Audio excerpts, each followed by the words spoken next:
1 month ago, I upgraded into my dream booting with a beautiful case, the Holy 60. And somehow that video has more than 100,000 views. I'm not sure if it's because it's a booting upgrade or maybe it's because of how the case looks. So I wanted to test it today with a keyboard that actually looks pretty similar. But first, our sponsor for today's video, Ducky. The world's first inductive keyboard, the Ducky 1X. The gaming world for mechanical keyboards has gradually evolved and we've become more accustomed to Hall effect keyboards with their unique features like customizable actuation and rapid trigger. Now we are seeing the rival of the Ducky 1X. It's a full-size keyboard with triple mode connection, pre-built with their Ducky high purity double shot PBT keycaps, but the star of the show here is the Ducky inductive switches. These switches has all the gaming features we love: adjustable actuation, rapid trigger, and dynamic keystroke. And the best part of these inductive switches, they are a lot more power efficient compared to regular Hall effect switches, which allows for the triple mode connection which we rarely see on Hall effect keyboards. So if this has piqued your interest, especially the wireless enjoyers out there, do check out the link down below. The price starts from $139 on the mini and $179 on the full-sized. Alright, so today we're taking a look at the AL65. It's a pre-built keyboard that comes in at $129. Let's begin with the standard accessories: USB-C cable, a wireless dongle, keycap and switch puller, extra keycaps and switches. Now for the AL65, it's pretty obvious that the main highlight of the board is its case with its back design. It's fully made from aluminum, which I honestly didn't expect, so I was pretty impressed at the quality and design. Now at first glance, it does look pretty similar, but the more you look at it, the more different it seems. In my opinion, it's a whole different aesthetic to the board. The Holy 60 has a more minimal clean look to it, being hollow and see-through.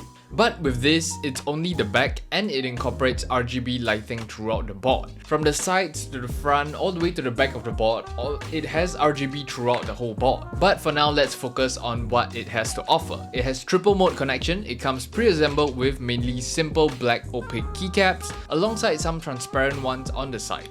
The extra keycaps provided are opaque, so if you do not like the transparent look to the board, you can replace this with opaque keycaps. You have two options for switches. The one I have is the YUNZII Milk V2 linear switches.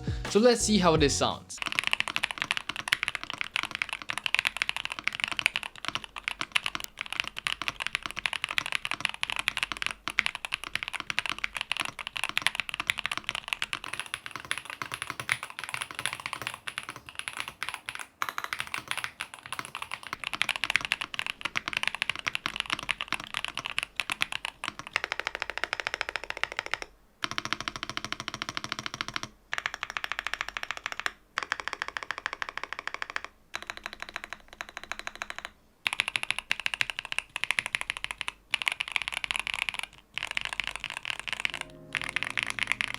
Honestly, it's pretty good, but pre-built keyboards are just at this level now. It's what we expect from pre-built keyboards. But I do have to say, the stabilizers are done up pretty well. Now, let's open it up and see what's inside. Realistically, you don't have to do this. It's perfectly fine the way it is. I just wanted to see how the board's mounted and check out the PCB.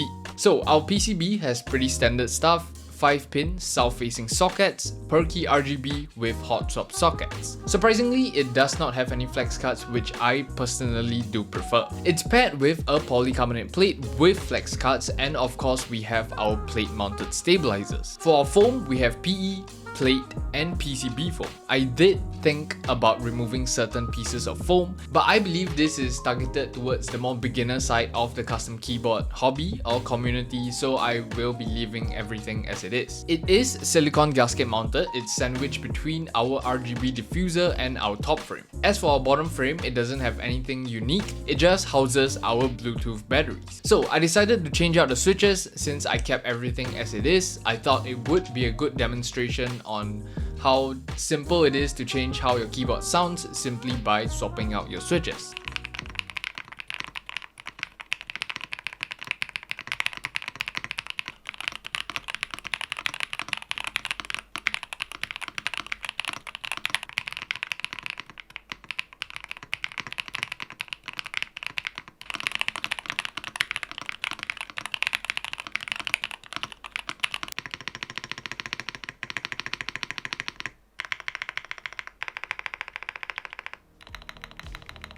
Alright, so the main highlight of the board is definitely the design. The back of the board, paired with the RGB, I can see how this is a more unique board, especially for beginners who are getting into custom keyboards. This is a more unique looking board compared to what we are used to seeing like the Ayula F75. On top of that, it does sound pretty good right out of the box, and a simple change of switches is all you need to tune what you want your keyboard to sound like. So this isn't exactly a holy 60, it just looks somewhat similar, but I would say it looks pretty different in its own unique way.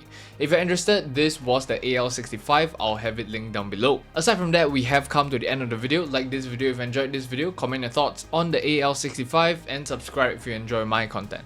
I'll see you guys in the next one. Peace.